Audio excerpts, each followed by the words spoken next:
अक्सर हम खबरों में सुनते हैं कि आज बाजार ऊपर गया या नीचे गिर गया, लेकिन असल में इसके पीछे का विज्ञान क्या है?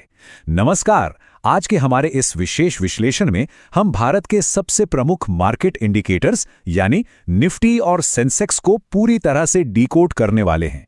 ये इंडिकेटर्स सिर्फ कुछ रैंडम नंबर्स नहीं हैं, ये हमारी अर्थव्यवस्था की धड़कन है। तो चलिए बिना किसी देरी के शुरू करते हैं। जरा एक बुनियादी सवाल पर गौर कीजिए, एक पूरी अर्थव्यवस्था को नापा कैसे जाए? भारत के स्टॉक एक्सचेंजों पर 5,000 से भी ज्यादा कंपनियां लिस्टेड हैं। 5,000! क्या किसी के लिए भी हर रोज हर एक कंपनी के स्टॉक को ट्रैक करना मुमकिन है? बिल्कुल नहीं। ये तो किसी ऐसी भूल भुलैया में रास्ता खोजने जैसा होगा जिसके रास्ते हर रोज बदलते हों। और ठीक इसी असंभव काम को आसान बनाने के लिए बाजार सूचकांकों यानी मार्केट इंडेक्सेस का जन्म हुआ। आज हम जिन प्रमुख बिंदुओं पर चर्चा करेंगे वे हैं बाजार का थर्मामीटर, निफ्टी 50 और सेंसेक्स के बीच का अंतर, फ्री फ्लोट फॉर्मूला, इन सूचकांकों का असली महत्व और आखिर में इंडेक्स फंड्स के जरिए निवेश के तरीके। तो आइए सबसे पहले बात करते हैं हमारे पहले विषय की, बाजार का थर्मामीटर। इस पूरे कॉन्सेप्ट को समझने के लिए एक बहुत ही शानदार उदाहरण लेते हैं। मान लीजिए कि हमारा शेयर बाजार एक बहुत बड़ा स्कूल है। अब अगर हमें यह जानना हो कि स्कूल का ओवरऑल परफॉर्मेंस कैसा है, तो क्या हम हर एक बच्चे का रिजल्ट चेक करेंगे? जी नहीं, हम सिर्फ स्कूल के टॉप 30 या टॉप 50 सबसे होनहार छात्रों के मार्क्स देख लेंगे, है ना? बस यही है सेंसेक्स और निफ्टी। सेंसेक्स उन टॉप 30 छात्रों की तरह है और निफ्टी टॉप 50 की तरह। ये कोई इंडिविजुअल स्टॉक्स नहीं है, बल्कि बेहतरीन कंपनियों के एक समूह का प्रतिनिधित्व करने वाले सांख्यिकीय संकेतक हैं। इसीलिए इन्हें बाजार का थर्मामीटर कहा जाता है। ये अर्थव्यवस्था के ओवरऑल ट्रेंड्स का तापमान मापते हैं। इन पर बस एक नजर डालने से ही तुरंत अंदाजा लग जाता है कि बाजार का मिजाज कैसा है। नंबर्स ऊपर जा रहे हैं मतलब बाजार में तेजी है, एक पॉजिटिव माहौल है। नंबर्स गिर रहे हैं मतलब सुस्ती है। ठीक वैसे ही जैसे बुखार नापने के लिए शरीर के हर हिस्से को छूने की जरूरत नहीं होती, बस एक थर्मामीटर पूरी कहानी बता देता है। अब बढ़ते हैं अपने दूसरे हिस्से की तरफ, जहां हम निफ्टी 50 और सेंसेक्स की तुलना करेंगे। भारत के वित्तीय परिदृश्य में ये दो सबसे बड़े नाम हैं। पहला है सेंसेक्स, जो असल में सेंसिटिव और इंडेक्स इन दो शब्दों से मिलकर बना है। यह है बॉम्बे स्टॉक एक्सचेंज यानी BSE का सूचकांक है। 1986 में लॉन्च हुआ सेंसेक्स भारत का सबसे पुराना स्टॉक इंडेक्स है। वहीं दूसरी तरफ है निफ्टी 50, जो नेशनल और 50 से बना है। यह नेशनल स्टॉक एक्सचेंज यानी NSE का सूचकांक है, जिसकी शुरुआत 1996 में हुई थी। दोनों ही बाजार की दिशा बताते हैं, लेकिन इनके नजरिए में एक बहुत ही दिलचस्प अंतर है। ये अंतर इनके दायरे का है। निफ्टी 50 में पूरे 24 अलग अलग सेक्टर्स की 50 कंपनियां शामिल हैं, यानी ये बाजार का काफी व्यापक नजरिया पेश करता है। इसके विपरीत सेंसेक्स में 13 सेक्टर्स की 30 सबसे बड़ी और पुरानी स्थापित कंपनियां आती हैं। इसका मतलब है कि सेंसेक्स हमें हाईली एस्टैब्लिश्ड कंपनियों का एक बहुत ही केंद्रित यानी फोकस्ड व्यू देता है। यहां एक बहुत ही जरूरी बात समझने वाली है, जो अक्सर नए निवेशकों को कंफ्यूज करती है। हम अक्सर सेंसेक्स और निफ्टी की मौजूदा वैल्यूज की सीधी तुलना करने लगते हैं, लेकिन यह तरीका पूरी तरह से गलत है। क्यों? क्योंकि सेंसेक्स 1978-79 में 100 की बेस वैल्यू के साथ शुरू हुआ था, जबकि निफ्टी 1995 में 1000 की बेस वैल्यू से शुरू हुआ था। तो अगर आज सेंसेक्स 79,000 पर है और निफ्टी 24,000 पर है, तो इसका यह मतलब बिल्कुल नहीं है कि सेंसेक्स का परफॉर्मेंस बेहतर है। दोनों की शुरुआत बिल्कुल अलग अलग नंबरों और अलग अलग समय पर हुई थी। आइए अब हुड के नीचे झांकते हैं और अपने तीसरे विषय यानी इसके पीछे काम करने वाले फ्री फ्लोट फॉर्मूले को समझते हैं। इंडेक्स कैसे तय होता है? इसके लिए फ्री फ्लोट मार्केट कैपिटलाइजेशन का इस्तेमाल किया जाता है। इसका सीधा सा मतलब यह है कि किसी कंपनी का कुल मार्केट कैप इंडेक्स को प्रभावित नहीं करता। कई शेयर कंपनी के प्रमोटर्स या सरकार के पास लॉक होते हैं।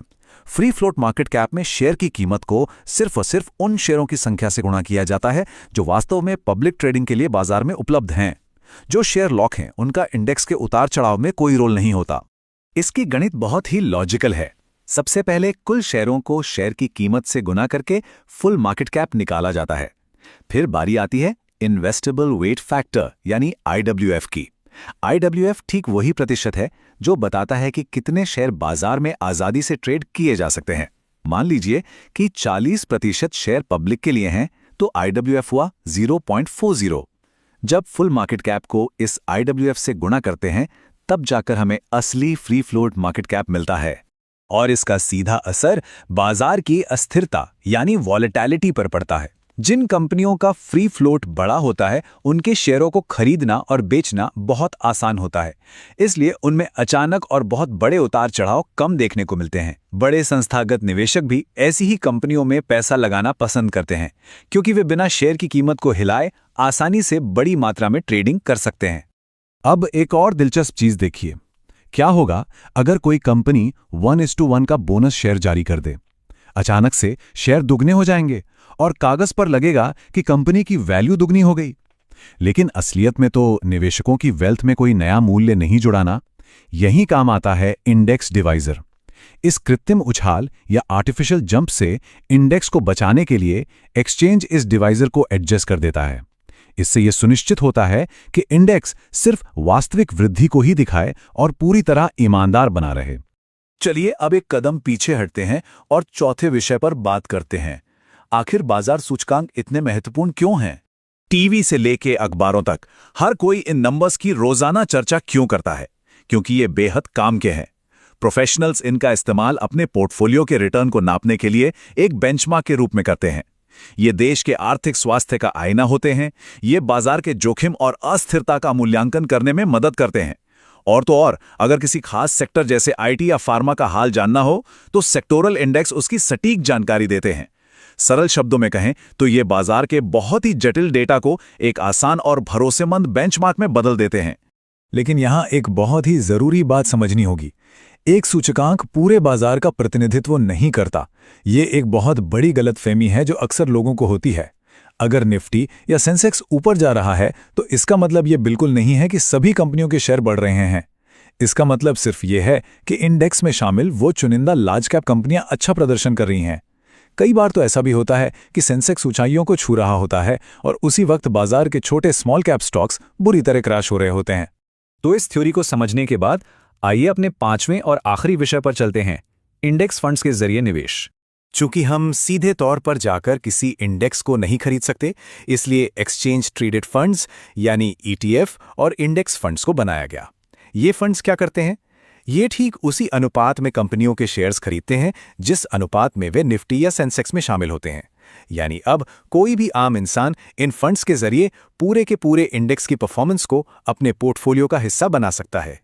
इस तरह के पैसिव निवेश के फायदे कमाल के हैं। सबसे पहला, आपको पहले दिन से ही 30 या 50 बेहतरीन कंपनियों का डाइवर्सिफिकेशन मिल जाता है।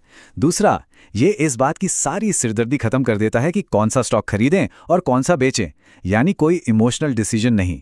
तीसरा, क्योंकि इसमें कोई फंड मैनेजर लगातार खरीद फरोख्त नहीं कर रहा है, इसलिए इसकी फीस या एक्सपेंस रेशियो बहुत ही कम होती है। और अंत में ये आपको बाजार का औसत रिटर्न लगातार देता रहता है। पर एक बात का ध्यान रखना जरूरी है, ये कोई रातों रात अमीर बनने की स्कीम नहीं है। इंडेक्स इन्वेस्टिंग मांगती है निरंतरता, कंपाउंडिंग की ताकत और सबसे जरूरी 10 से 15 साल का लंबा नजरिया। ये रणनीति आपको स्थिरता और डाइवर्सिफिकेशन देती है, लेकिन इसके लिए आपको शॉर्ट टर्म के आक्रामक मुनाफे की उम्मीद छोड़कर लंबी रेस का खिलाड़ी बनना पड़ता है। तो अब इन सब बातों को जानने के बाद एक बहुत ही दिलचस्प सवाल सामने आता है। अगर किसी इंडेक्स फंड के साथ बाजार की बराबरी करने में खर्च कम आता है और ये हमारे सारे इमोशनल फैसलों को दूर कर देता है, तो क्या पैसिव इंडेक्स मैचिंग लंबी अवधि में संपत्ति बनाने की सबसे बेहतरीन और अल्टीमेट रणनीति है? सोचिए इस बारे में। ये सवाल निवेश की दुनिया की गहराइयों को और भी ज्यादा खंगालने का एक रास्ता है। हमारे आज के इस विश्लेषण में बस इतना ही। आगे भी हम ऐसे ही कई शानदार कॉन्सेप्ट्स को डीकोड करते रहेंगे।